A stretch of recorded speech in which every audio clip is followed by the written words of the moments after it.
ప్రభునందు ప్రియమైన శ్రోతలకు వందనములు. ఈ పోడ్కాస్ట్ కార్యక్రమం నాకు స్వాగతం. మీ అందరి కొరకు ఈ కార్యక్రమమును ప్రసారం చేయుచున్నాం. విని దైవాశీస్సులు పొందుకోగలరు. ప్రభునందు ప్రియమైన శ్రోతలు, యేసుక్రీస్తు అతి పరిశుద్ధ నామంలో మీ అందరికీ శుభములు, వందనములు.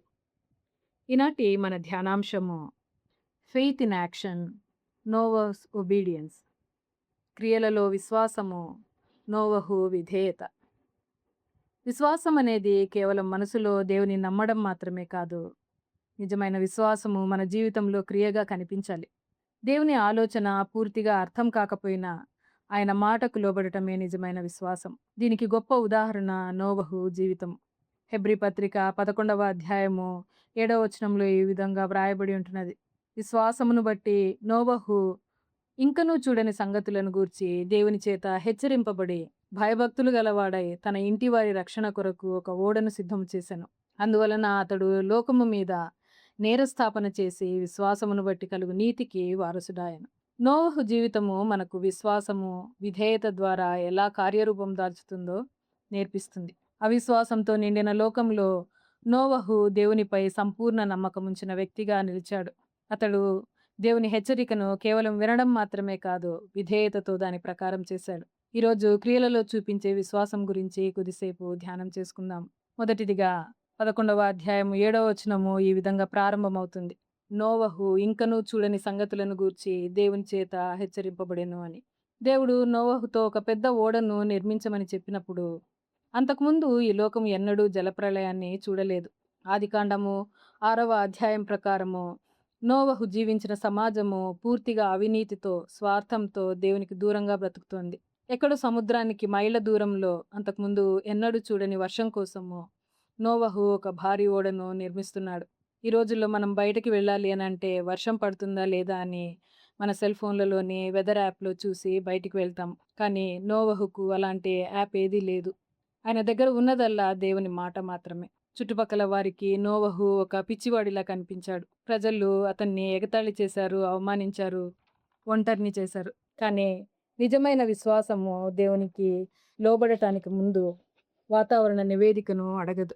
విశ్వాసము పరిస్థితుల మీద కాదు, తనతో మాట్లాడిన దేవుని నమ్మకత్వం మీద ఆధారపడుతుంది. నోవహు విధేయత పరిస్థితులను బట్టి కాదు, దేవుని వ్యక్తిత్వాన్ని బట్టి స్థిరపరచబడింది. క్రియలు లేని విశ్వాసము మృతమైనది అనే వాక్యం మనకు బోధిస్తుంది. నిజమైన విశ్వాసము విధేయతను జనింపజేస్తుంది. రెండవది, నోవహు భయభక్తులు గలవాడే ఓడను సిద్ధము చేసెను. భయభక్తులు అంటే దేవుని పట్ల ఉన్న లోతైన గౌరవం, ఆరాధనా భావం, ఆయన పరిశుద్ధత పట్ల ఉన్న నమ్మకం. తీర్పు రాబోతోందని దేవుడు చెప్పినప్పుడు నోవహు దానిని తేలికగా తీసుకోలేదు. దేవుని వాగ్దానాలను ఎంతగా నమ్మాడో ఆయన హెచ్చరికలను కూడా అంతగానే నమ్మాడు. ఈరోజు మన సమాజము నీ మనసుకు నచ్చింది చెయ్యి అని చెప్తోంది.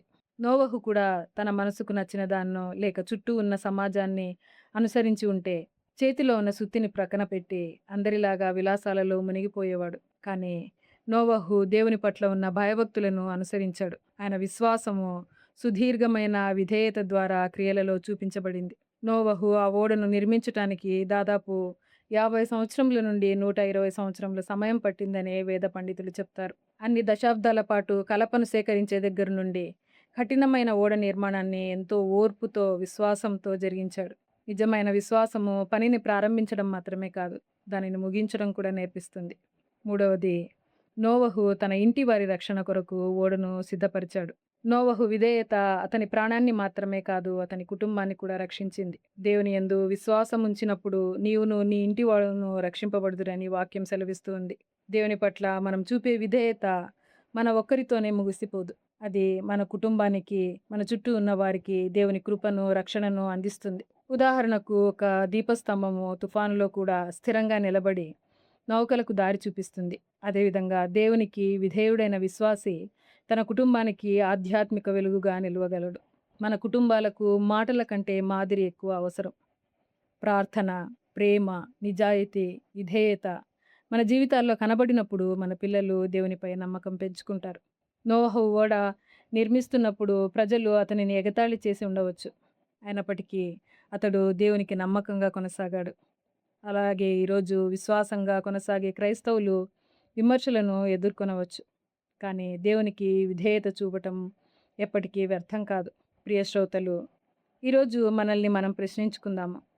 నేను దేవుని వాక్యాన్ని కేవలం వింటున్నానా, లేక విధేయతతో నడుస్తున్నానా? నా విశ్వాసము నా క్రియలలో కనబడుతోందా? నా కుటుంబాన్ని దేవుని వైపుకు నడిపిస్తున్నానా అని మనలను మనము ప్రశ్నించుకుందాం. నోవహు వలె విధేయతతో కూడిన విశ్వాసాన్ని కలిగి జీవించడానికి ప్రయత్నం చేద్దాం. ప్రార్థన చేసుకుందాము.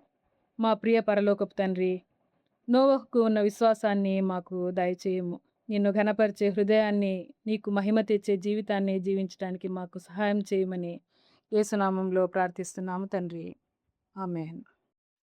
ఈ కార్యక్రమమును గూర్చి మీ సలహాలు మరియు మీ ప్రార్థనా అవసరతల కొరకు మమ్మను సంప్రదించవలసిన మా ఫోన్ నంబర్ 9448508503 మరియు ఈమెయిల్ ఐడి info@fibaonline.org.